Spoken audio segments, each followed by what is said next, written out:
I'm just going to show you how to break down a fish. I'll do one quickly and then I'll do one a little slower and describe it.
Okay, I didn't finish pin boning that one, but what I'm going to do now is I'm going to redo one and I'm going to describe each thing as I'm doing it here.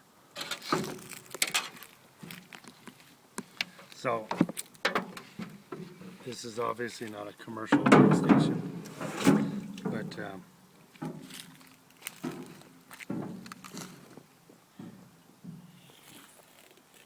I don't go all the way to the end when I do my first cut.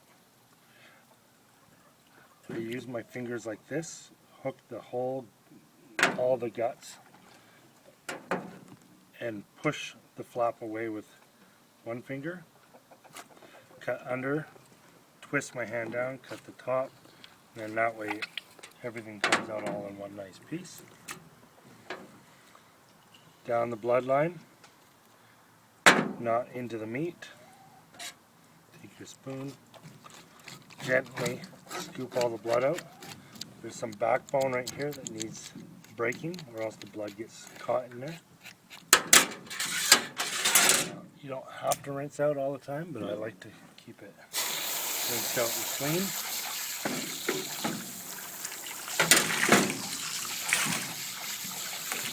Now, if you're going to keep the fish whole like that for a day or two or whatever in the fridge, you want to take the gills out. I don't normally take the gills out because I fillet them.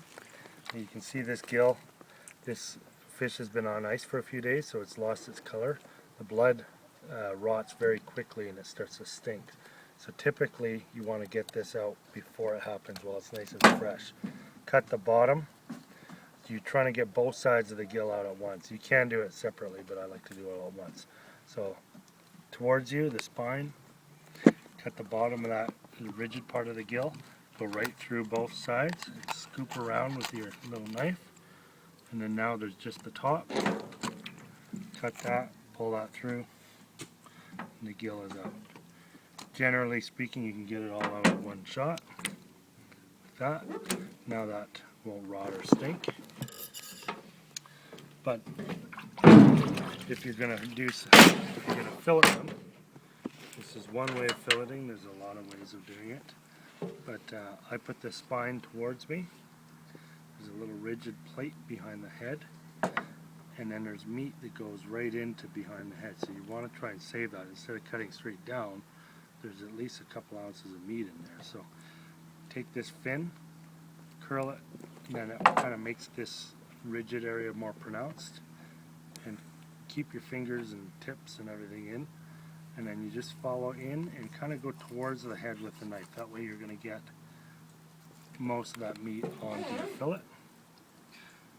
I take my index finger, flop up, and then wiggle this, curl it in and flat along the spine. So this is your guide along your spine.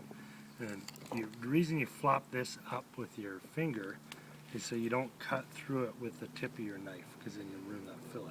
So then I'm going to just, if your knife is sharp, you should be able to just put it through. So that's a pretty good fillet. Take that aside. Now, if you're doing this often and you're practiced up, you can get this, you'll want this back part really thin. So I do the spine towards me first, so that this time I can curl it this way around that little plate into the head a bit.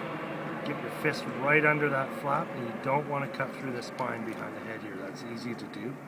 Get your fist right under there, get that blade flat along that backbone, and then the sharper your knife, the smoother it will go. So that's a pretty nice fillet there.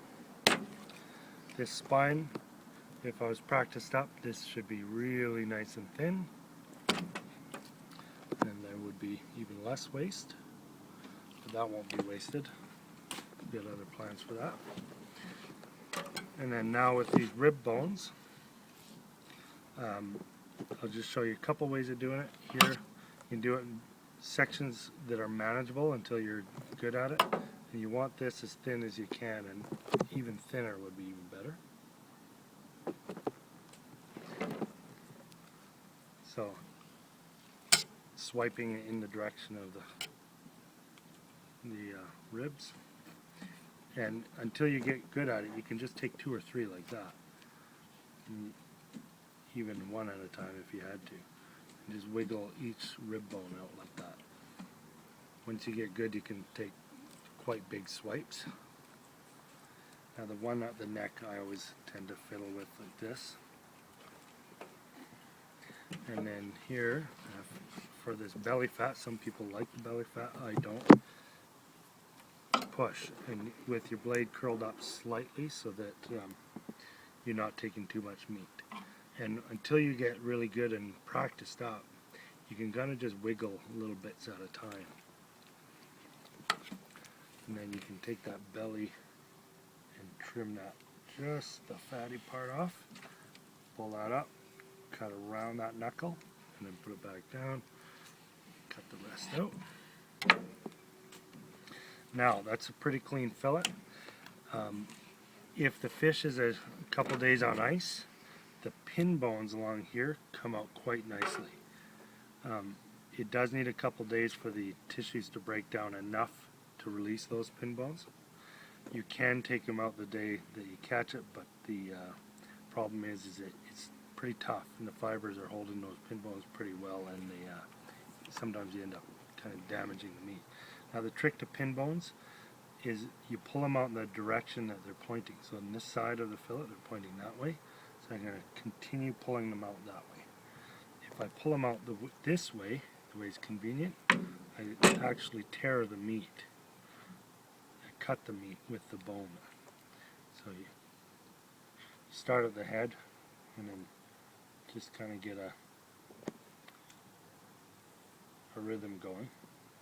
Pull, pull, pull, and so on. So if you're going to fillet it, skin it, which I typically don't, especially for smoking, but if you are going to, cut yourself a little tail like that. Make sure your knife is really sharp. This knife should be sharpened a bit more, but just going to show you for demonstration. Grab a hold of that, get your knife wiggled in there, nice flat against the skin, and then pull. So you can see there, pull, and if your knife isn't terribly sharp, you might have to wiggle it a bit. So this here wasn't a perfect one, but it was pretty good. There's a bit of waste here.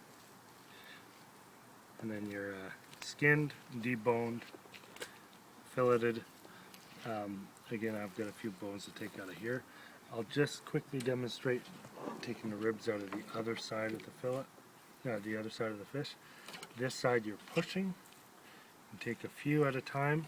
If you want, you can do a whole, like a big swath. Take a bunch at a time like this.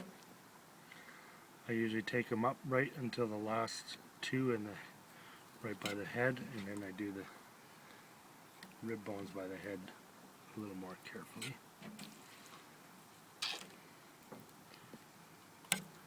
Again, curling the sharp part of your blade up so you don't end up taking too much meat. Push and swipe, basically. I'm going to trim that out.